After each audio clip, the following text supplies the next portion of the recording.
Stanhope of Forrester Research recently wrote an article on why the technology which is used to support the marketing function needs to evolve. He makes some strong points. However, he hasn't gone far enough.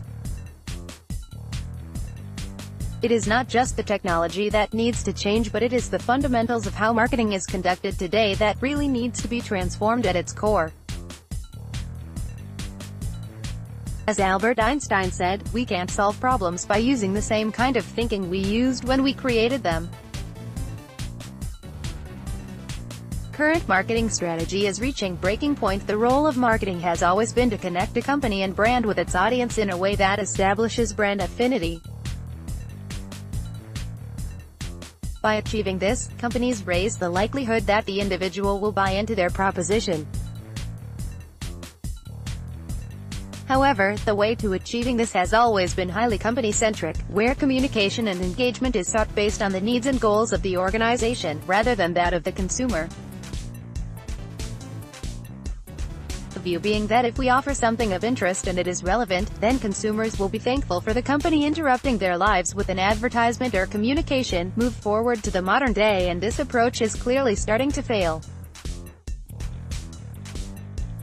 We all know that consumer expectation is rising. Coupled with the following trends, it is clear that current marketing strategy is reaching breaking point. Media fragmentation, so many different options for individuals to consume media and entertainment. Channel proliferation, a growing number of channels, offline, online and social, through which to communicate. Multiple devices, with individuals communicating through PCs, mobile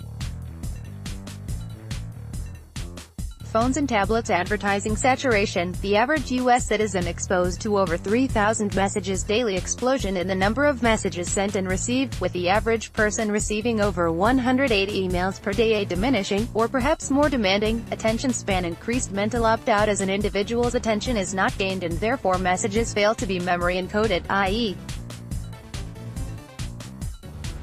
memorable. Setting aside advertising, which is a blog post, or several, in itself. Let's take a look at this indirect consumer engagement. When you have a known customer, very simply this form of marketing is focused on the contact record. That's it. This is the starting point, and the premise is that the better we can understand the individual, the better able we are to send them our most relevant offer. Here's the scenario: we have a contact record. We ask the individual for some additional first-party data. We add in some behavioral data, e.g. a previous purchase. We can add big data, from social feeds.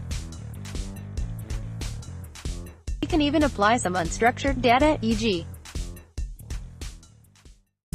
from a call center. We can even in some cases find some contextual data.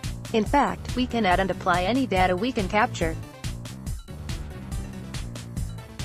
Then, with all our AI and predictive analytics, we can identify the propensity for each consumer to buy into our next proposition. From here we then profile each and every consumer. We can create segments, microsegments, even nanosegments. Much is talked of one-to-one marketing. We will customize the offer for the specific individual. We can even identify the most likely time that consumers will respond.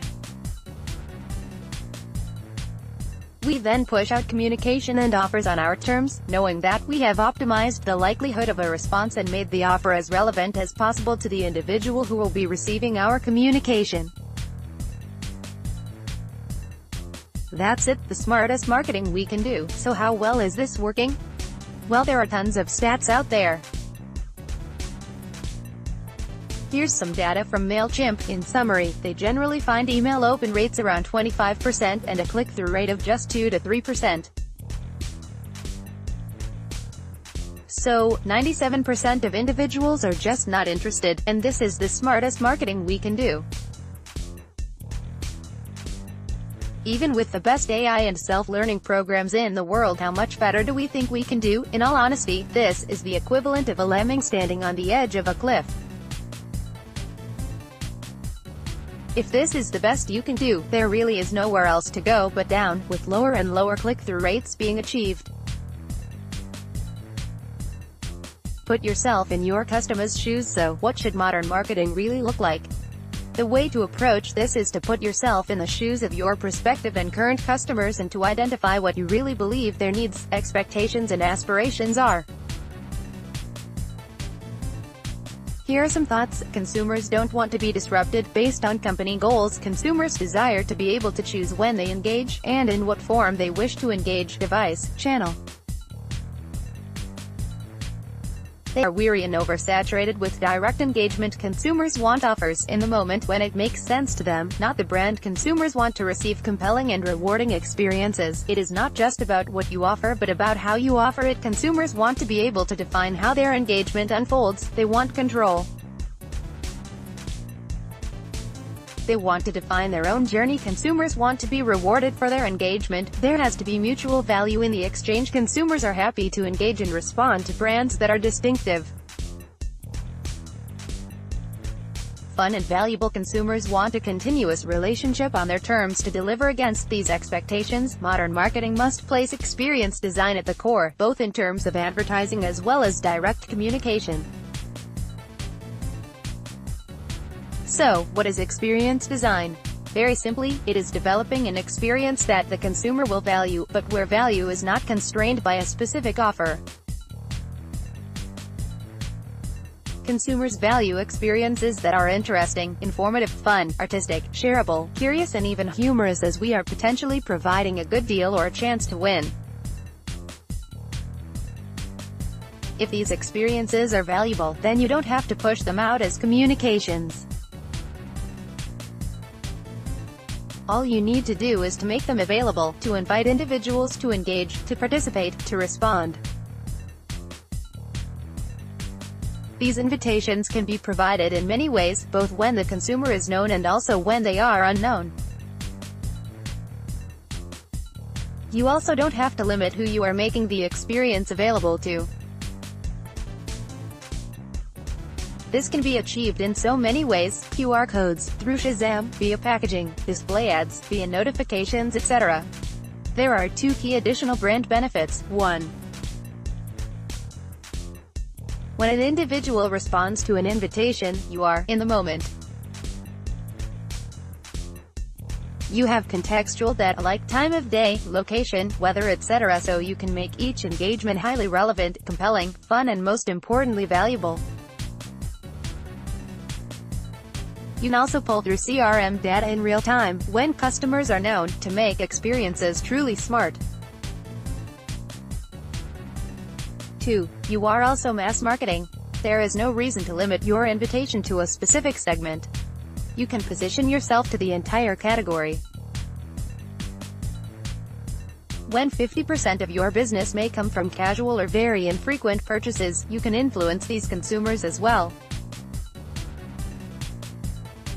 Increased penetration and real growth are more than possible. They are highly likely. Welcome to invitational marketing. Invitational marketing is making available an experience that is seen as being valuable by the individual and is so compelling that they have to engage. Invitational marketing is based on 3 fundamental principles. Make available interactive journeys that encourage your consumers to engage in a two-way conversation that they control. This is continuous, highly distinctive and builds emotional connection. Provide rewarding experiences that are seen as being highly valuable in the eyes of the consumer, whether it be fun, informative, offer-related, interesting or even humorous. Invite and motivate the consumer to engage in the moment, when they want to, in the way they want to. This is the future of marketing. Any thoughts? Let us know in the comments below.